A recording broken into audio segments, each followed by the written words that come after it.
Hello and welcome back to Birth, Back to the Wild. My name is Jessica and I am your host. Today I am out sitting at the beach, soaking up the sun, absorbing nature, helping encourage some detox symptoms I've had.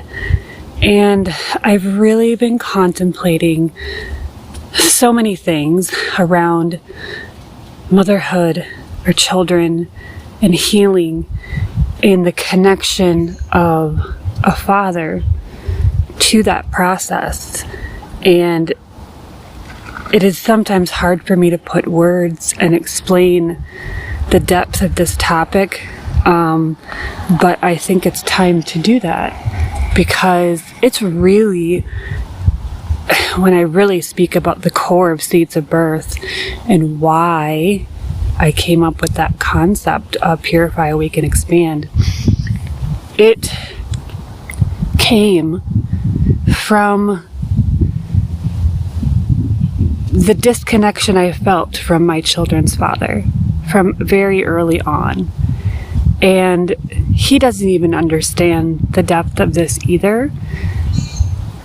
And I've kind of let him think his own way because I don't know how to even explain it to him. I've tried to explain things, but it's like it doesn't absorb. It doesn't sit in him. And that is revealing to different stages of consciousness. And a lot of people like to get really upset about that, like it has to do with intelligence levels or saying that you're higher up than somebody or more ascended or more enlightened or whatever it may be. I don't see it that way. I actually see the stages of consciousness as parallel, not necessarily moving up in a pyramid, because I simply think it is stages of your own self-realization process and the connection to the reconnection to yourself, nature, and the divine, which essentially are all linked and just more expansive extensions of themselves. We are all aspects of creation, which is all creation energy. We all came from a single creative energy. Everything that lives is an aspect of creative energy. We can say it God, universal source, whatever you want to call it. We were all created from that same energetic source.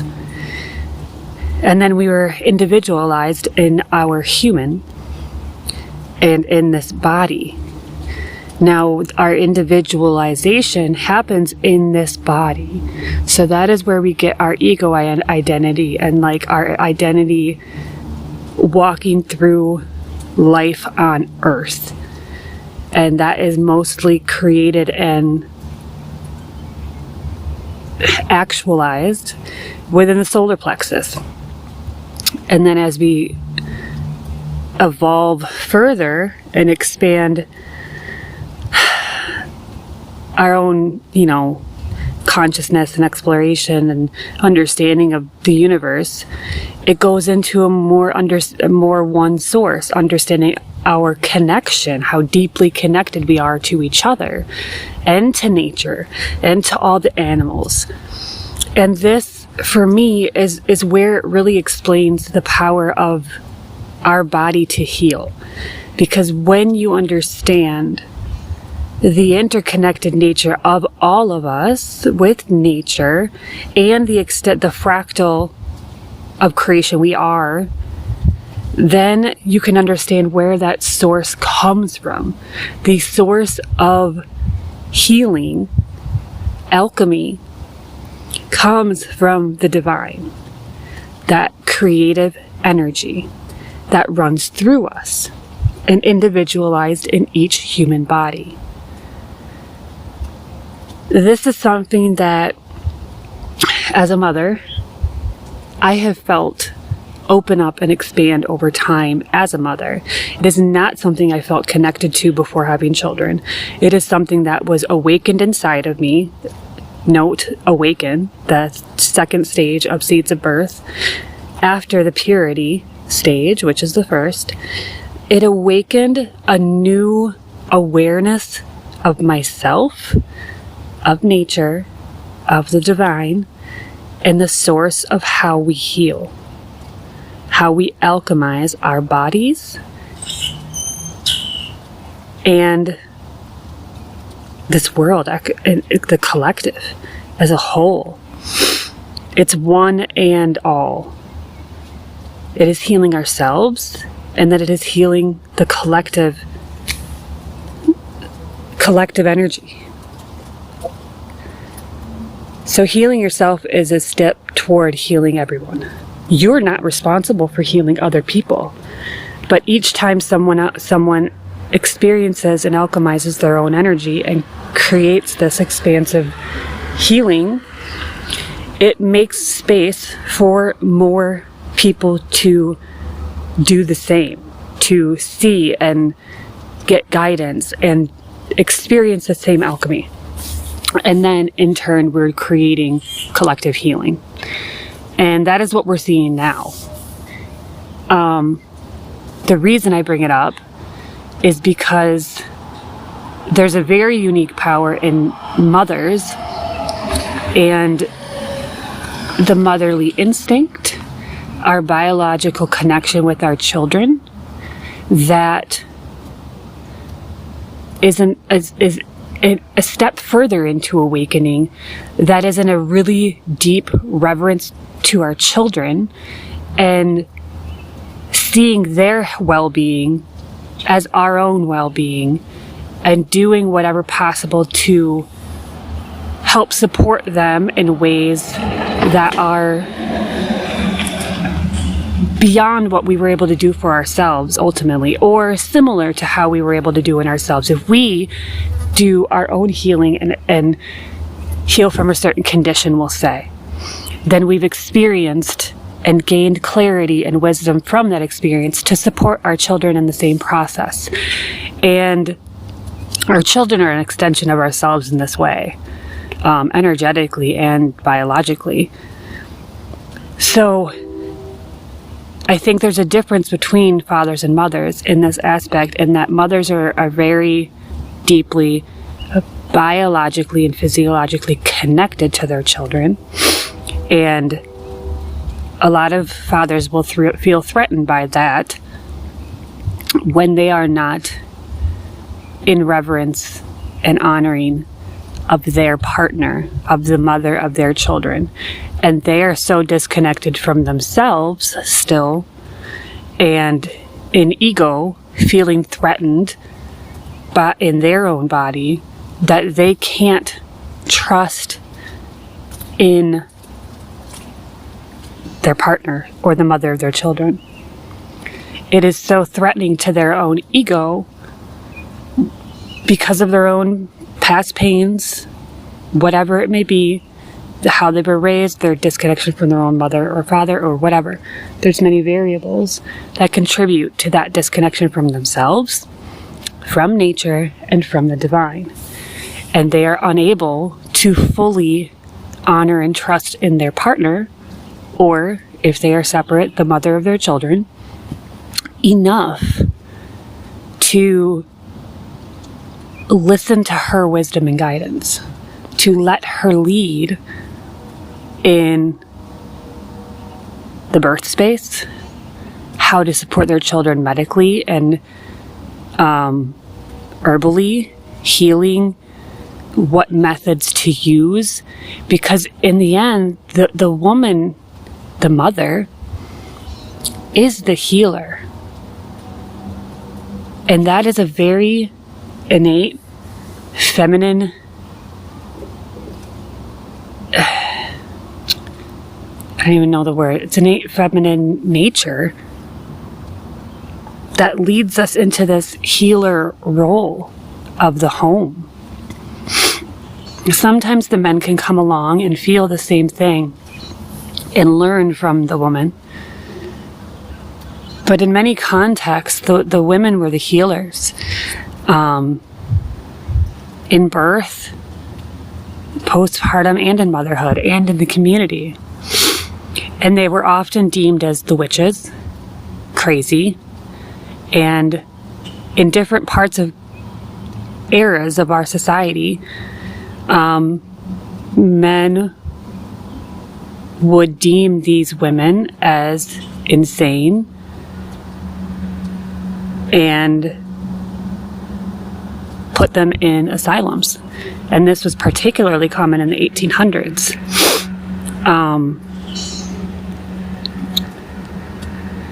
And this is just, it's really an extension of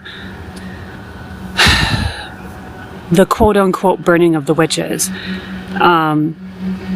because it's revealing to the unconsciousness of men and how threatened they feel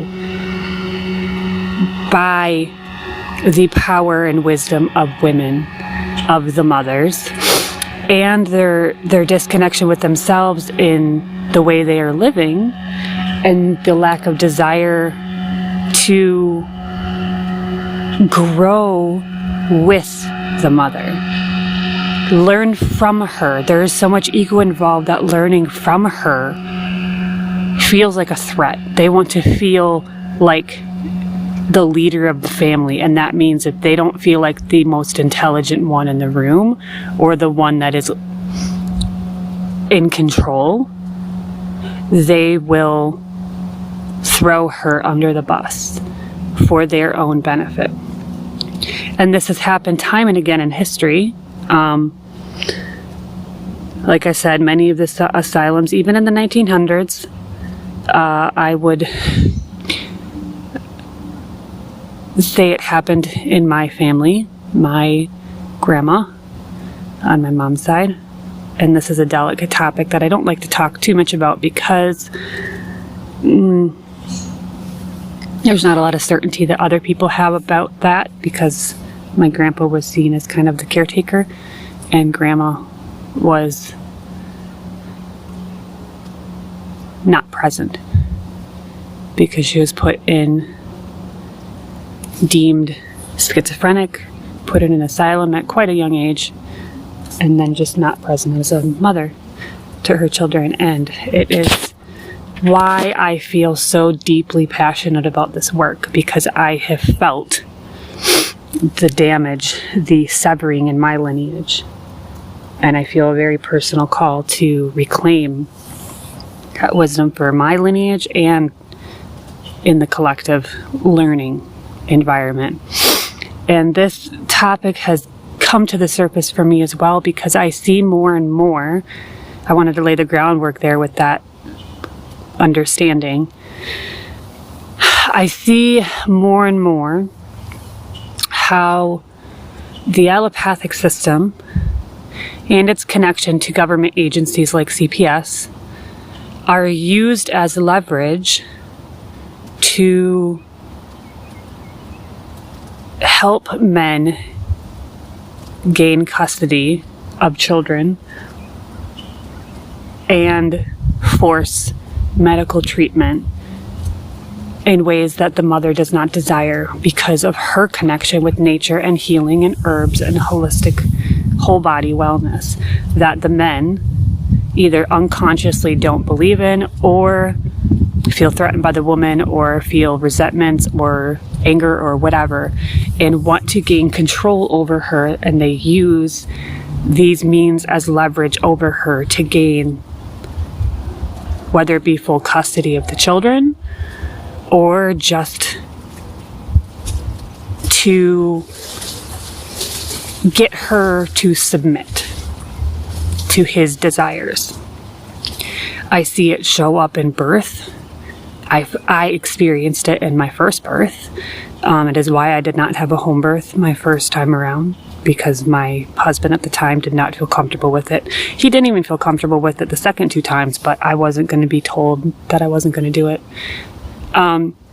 Personally, I think a man can express his feelings about something in birth, but in the end, the woman is the one giving birth. And if you are connected to your partner, the mother of your children, and if you are in love with her and in reverence of her and her wisdom, you can put your own ego aside enough, or that ego won't even live in you anymore. You have evolved enough to see that you can step back and honor the desires of that mother in her birth experience, and you support her every step of the way. I see it. I've seen it play out with men who are very involved in birth and are in the birth tub and sitting with her and rubbing her back and hugging and kissing and supporting in every way possible for their baby to come through. They're not questioning the instincts of the woman. They just trust in it because they know her capacity. They know her power because she is the creator. Like Mother Earth is the creator of nature.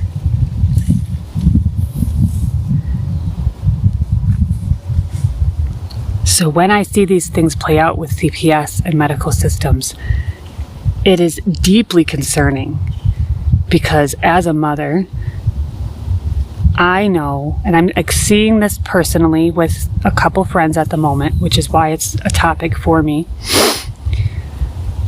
I see the pain and complete dismissal of a woman and her instincts by a man who wants to gain control and leverage over her. And it is a story that has been played out over and over throughout history with men who want control over women, who are disconnected from themselves, and that's where it stems from. It is not about anybody else outside of them. It is a disconnection and an unconscious in yourself, in your own body, in your own being. You're disconnected from yourself, nature, and the divine. And that is why you are unable to honor the instincts of the mother of your children. And yes, there are exceptions. I know someone's always going to say there's exceptions where there's addiction present and abuse present and whatever. There are exceptions. I've seen that too. However, even in some of the most crazy sounding women, mothers, I have still gotten that innate wisdom in them. And they're always deemed as crazy. But they're only deemed as crazy because the one listening is unconscious.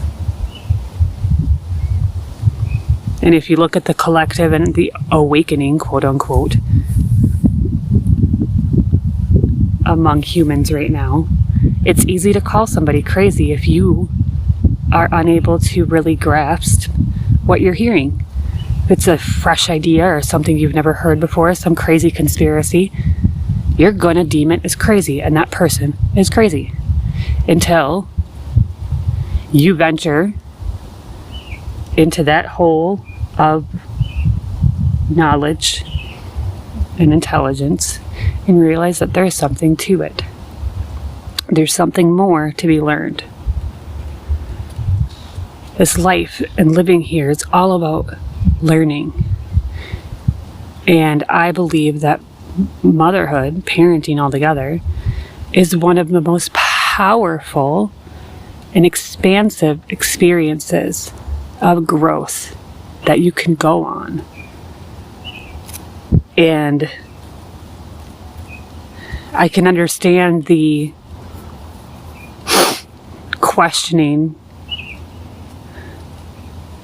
of people's beliefs in healing because we've been so conditioned to accept allopathic medicine as the only way, the right way. It's been very systematically placed in that way, from insurances, state coverage insurances only approving allopathic medical choices. And I say that as someone who works in a residential home, and I see it firsthand of what is quote unquote allowed and accepted in coverage.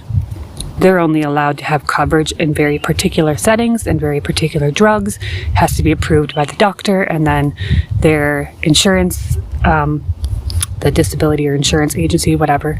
It's a whole process. holistic herbal alternatives are never accepted. Because the money comes from allopathic systems and those who profit from it. They create and essentially run a lot of the government agencies too. They're all connected. So if you think that a lot of these things are truly for the well-being of the children, you're wrong. CPS is one I would never call. Because CPS is usually also, this is another rabbit hole, when children get taken away, foster homes, orphanages, child trafficking and abuse is huge. They're a direct link into that industry. So we need to be very careful about what we trust. And there's a lot of entities that position themselves as humanitarian, for the greater good type organizations that actually profit from manipulation and exploitation. And allopathy has been a big aspect of that, as well as CPS.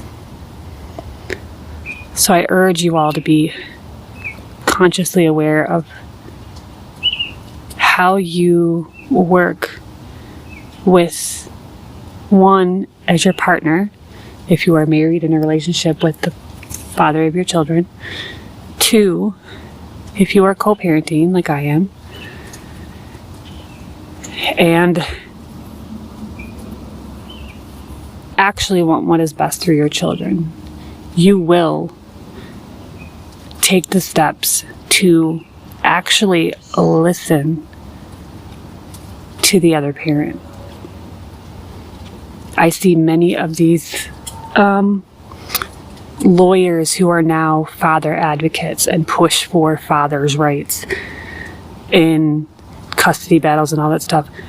Do not go that route, because those men are just as disconnected. They're just looking to win from a legal perspective. And they are not connected to the physiological design of parenthood. 9 times out of 10, they are only doing it from one position, and that is legalities. And usually, I'm going to say this, I do not agree most of the time, especially when the children are young, that 50-50 custody is always what's best for the children. In fact, I would say most of the time it is not what is best for the children. What is best for the children is the nurturing of a mother, primarily in the first 5 years of their life. They should be as close and connected and comforted by their mother as possible. Yes, fathers get very threatened by this concept. It is unconscious in immature men who get threatened by this concept because they don't understand the design of humans. Because as the kids get older, that is where the role of the father becomes much more important. I'm living in that role now. My kids are moving more and more away from me and desiring the time and fun and experiences with their dad, which is by design. I have 3 little boys. Of course they want that example and guidance from their father. And then they want the nurturing and love and comfort from their mother. There is purpose to both roles.